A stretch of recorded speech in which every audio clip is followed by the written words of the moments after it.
Okay, here we have it, the Pagani design box.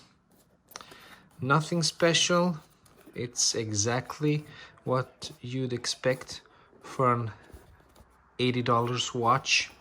Let's open it up and see what we have inside. Pagani design guarantee card. This is actually a little funny. I don't think that people buying $80 watches will ever use their warranty or even need this guarantee card, but it's a cool thing to have, you know, pretending to be something serious. But yeah, we'll take it or leave it. Pagani design, what is this? It's the user's manual with the international guarantee.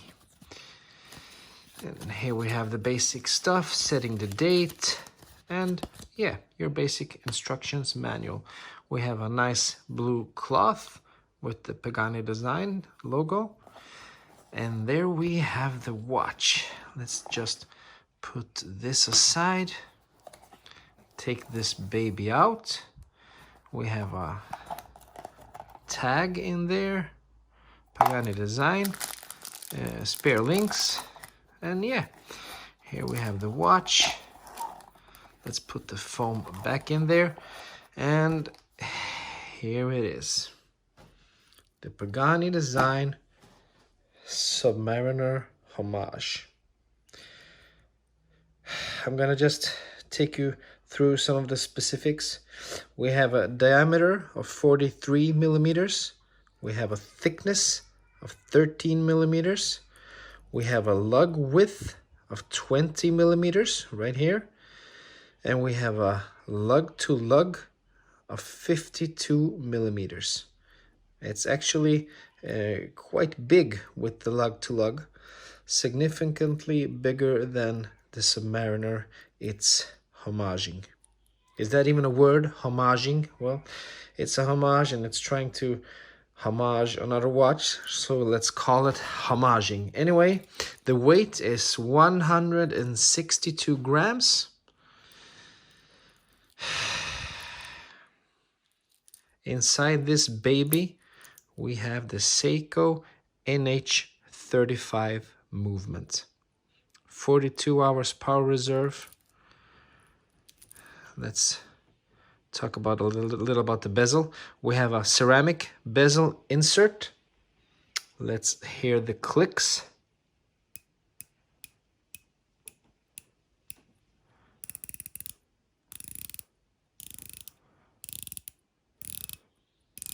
It sounds quite good, but here's the problem. We have a lot of play in the bezel. You see this?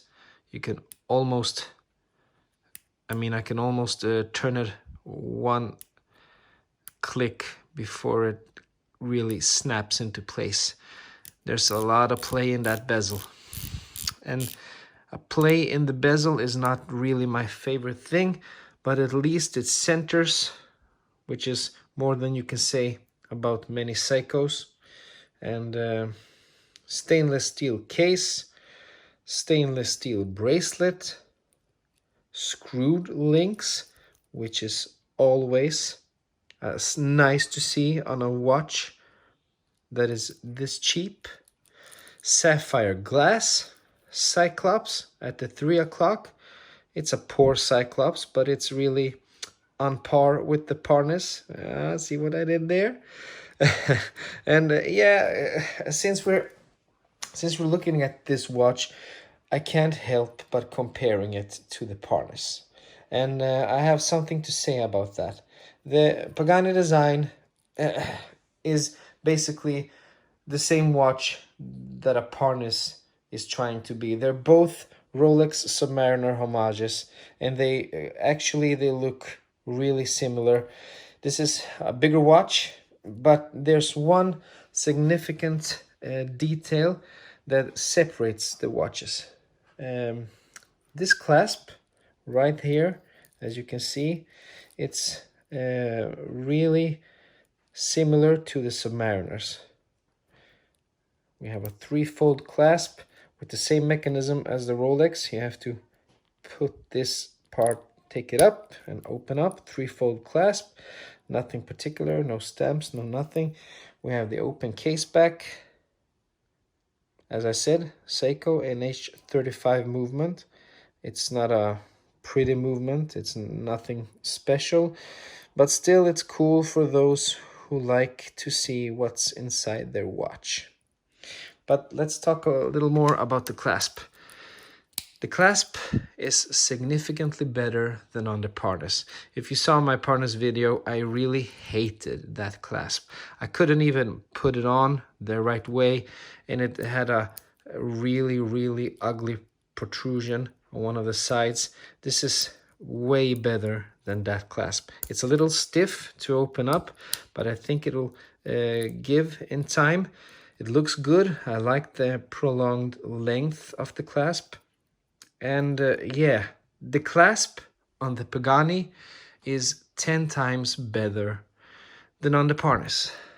But the bezel on the Pagani is 10 times worse than on the Parnis.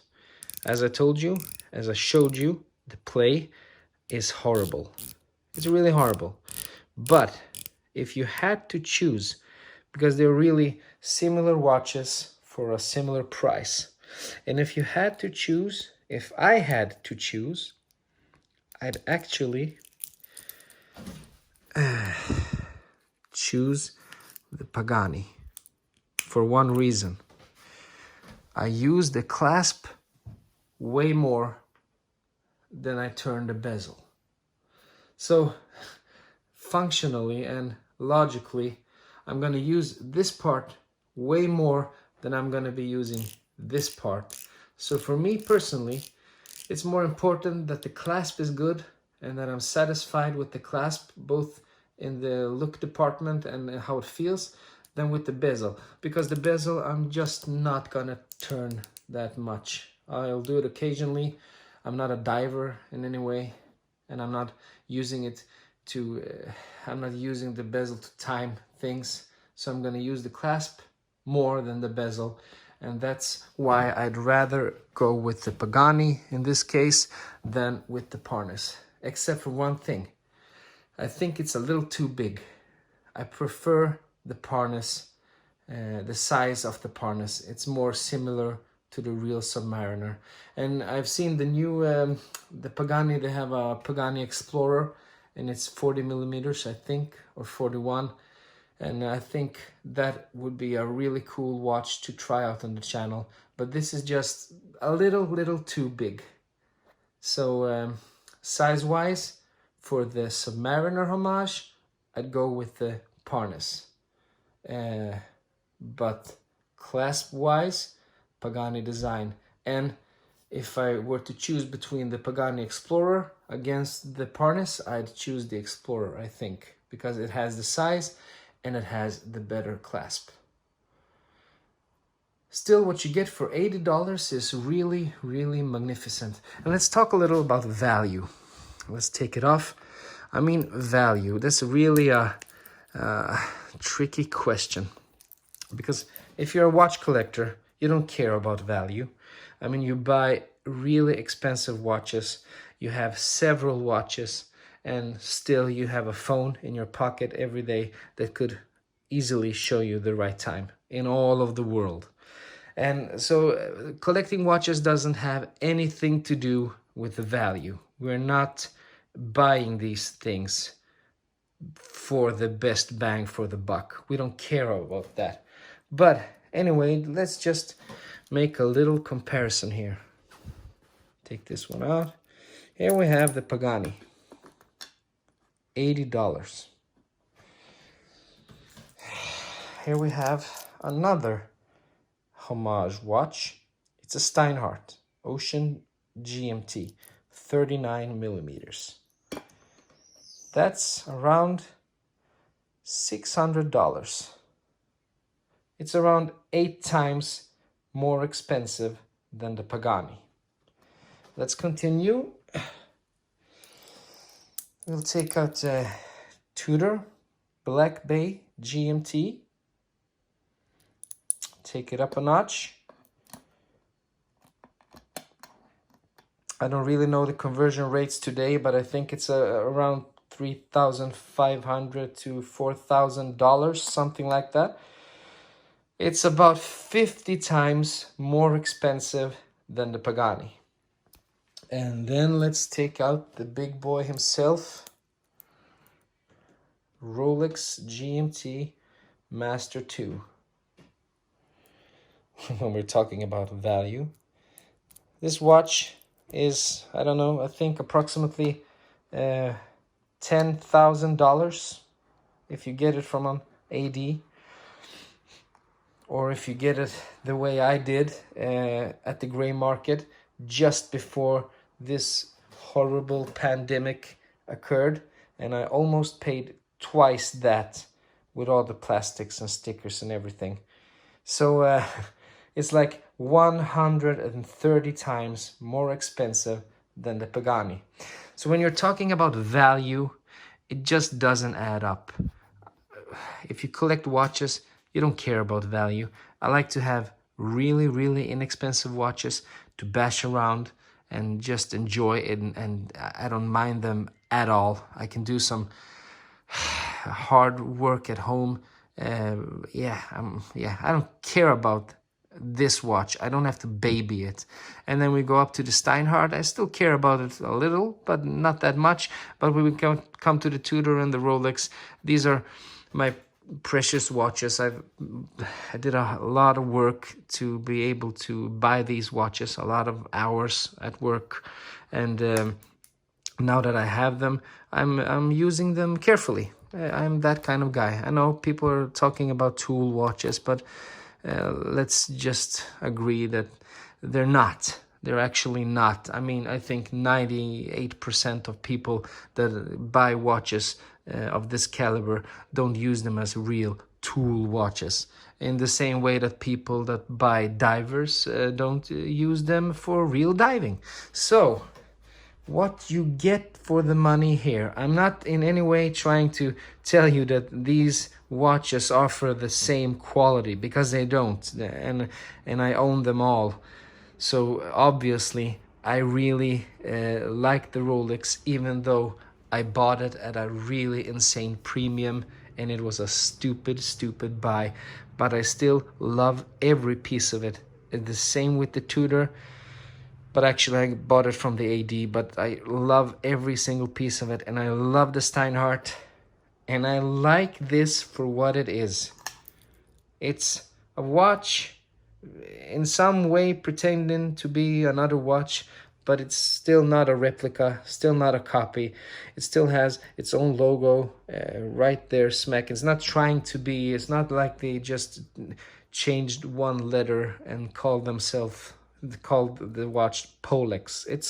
It's obviously a Pagani design. If you spot someone with this watch on town or sitting at a bar and you had a drink with the guy, and if you asked him, can I check out your watch? Is that a Submariner? I don't actually think that anyone would try to fool you and say, yeah, it's a Submariner. You're gonna see it quite quickly. That's not. But for what it is, sapphire glass, ceramic bezel, Seiko movement, $80, crappy Cyclops, decent bracelet, decent clasp. I really don't like the Pagani design text there, but maybe you could just take that out with some kind of Dremel tool or anything, I don't know. But anyway, it's a steal. It's a good watch for people who want something that you don't have to care about that much. And it's a good watch for people who maybe don't collect watches and just want one specific look. And it's a good watch for starting out collecting. A lot of people start out with these kind of cheap watches, and then the collecting mania begins, and they move up and up. Or many people start with Seikos and they move up. Yeah, that's the way it goes. Anyway, I hope you liked the video.